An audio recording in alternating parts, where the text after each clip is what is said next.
जीवनात नेहमी शांत राहा. तुम्ही स्वतःला खूप मजबूत वाटाल. लोखंड जेव्हा थंड असतं तेव्हा खूप मजबूत असतं, पण गरम असतं तेव्हा कोणीही त्याचा आकार बदलू शकतो.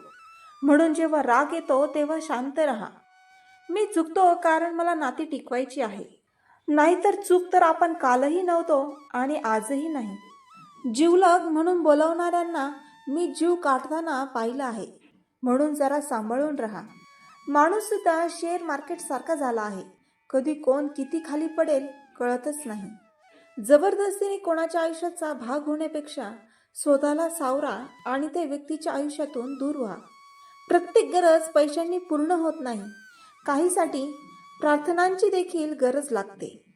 दुनियेत खूप कमी लोक असे आहेत जे जसे दिसतात तसेच आतून असतात. खोटेपणा आणि दिखावा कितीही वेगाने पळू दे, पण अंतिम टप्प्यावर पोहोचतो तो फक्त सत्यच. जर एखादी व्यक्ती तुमच्यावर जळत असेल तर ती त्याची चूक नाही, तर तुमची योग्यता आहे जी त्याला जळायला भाग पाडते. म्हणून तुमची काबिलियत वाढवा आणि जो जितका जळतो त्याला अजून जळवा. चुगलीची धार इतकी तीव्र असते की रक्ताने बनलेली नातीही तोडून टाकते. अनेक लोक तुमच्या आयुष्यात फक्त गरजेसाठी येतात आणि तुम्हालाही ते स्पष्ट दिसत असतं. जेव्हा डोक्यावर मोठी जबाबदारी असते तेव्हा खूप विचारपूर्वक जगावं लागतं आणि सगळं ऐकून घ्यावं लागतं. आजकाल माणसं गरजेनुसार नाती ठेवतात. जर गरज संपली तर त्या माणसाला ओळखायचंही बंद करतात. पण ते विसरतात की ईश्वर सर्व काही पाहतोय. कोणी तुमच्यावर विश्वास ठेवतो याचा फायदा घेऊ नका.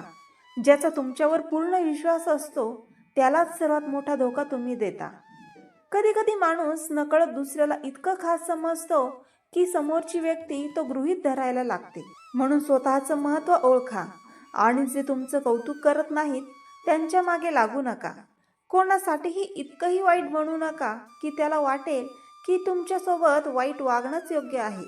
तुम्ही स्वतःवर प्रेम करायला शिका. तुमचं आयुष्य अमूल्य आहे. कोणाला वेळ न देता स्वतःसाठी वेळ द्या. जी व्यक्ती तुमच्यासाठी वेळ नाही असं सांगते ती कधीही व्यस्त नसते, फक्त ती तुमच्यासाठी मोकळी नसते. संबंध तोच चांगला जो मनाला स्पर्श करतो, नाहीतर शरीराला तर कोणीही स्पर्श करू शकतं. जे लोक समोर चांगलं बोलतात पण मागे निंदा करतात ते लोक कधीही तुमचे नव्हते. म्हणून गरज पडली की त्यांचं खरं रूप समोर येतं. खूप काळ शांत राहणारा माणूस जेव्हा बोलतो तेव्हा अनेकांचे खोटेपण उघडं पडतं. म्हणून ज्यांचं अंतःकरण साफ असतं त्याला कधीही स्पष्टीकरण देण्याची गरज नसते. कोणी तुमच्याशी नाटक करतंय हे समजूनही तुम्ही शांत राहिलात तर समजून घ्या की तुम्ही खूप शहाणे झाले आहात. शब्द हे तेवढेच बोला जे ऐकायला मनाला बरे वाटतील, कारण शब्द परत मागे घेतले जाऊ शकत नाहीत आणि त्यांचा परिणाम खूप खोलवर होतो. मन दुखवणाऱ्या गोष्टी विसरता येतात, पण त्या व्यक्तीला विसरणं अवघड जातं जी सतत वेदना देत होती. कधी कधी माणूस हसतोय, बोलतोय, सगळ्यांमध्ये वावरतोय, पण त्याच्या अंतर्मनात खूप काही तुटलेलं असतं. कोणाच्या चेहऱ्यावर पाहून त्याच्या वेदना समजत नाहीत, त्याच्यासाठी त्याचं हृदय समजावं लागतं. कधी वेळ निघून जाते आणि लोक निघून जातात, फक्त आठवणी उरतात. आठवणी जपून ठेवा, कारण माणसं कायमची राहत नाहीत. ज्या लोकांनी तुमच्यावर खरं प्रेम केलंय त्यांच्या भावनांची किंमत समजून घ्या. जगात सगळं काही विकत घेता येतं, पण विश्वास आणि प्रेम हे फक्त मिळवावं लागतं. ज्याचं मन साफ असतं त्याला नात्यांमध्ये कधीच स्वार्थ नसतो. पण काळ असा असतो की चांगल्या माणसांची परीक्षा जास्त घेतली जाते. जगात सर्वात मोठं दुःख हे आहे की ज्यांच्यासाठी आपण सगळं काही केलं तेच आपल्याला दुखवतात. पण लक्षात ठेवा, ज्यांनी तुमच्या भावना दुखवल्या त्यांना तुमचं महत्त्वच समजलं नाही. मन दुखवलं तरीही जर तुम्ही समोरच्याला माफ केलं तर समजून घ्या की तुम्ही खूप मोठं मन ठेवताय. माणसाने मोठं व्हावं, पण इतकंही नाही की तो इतरांना लहान समजायला लागेल. सत्य नेहमी स्पष्ट असतं, ते लपवावं लागत नाही. खोटं तेवढं आहे जे कायम टिकत नाही.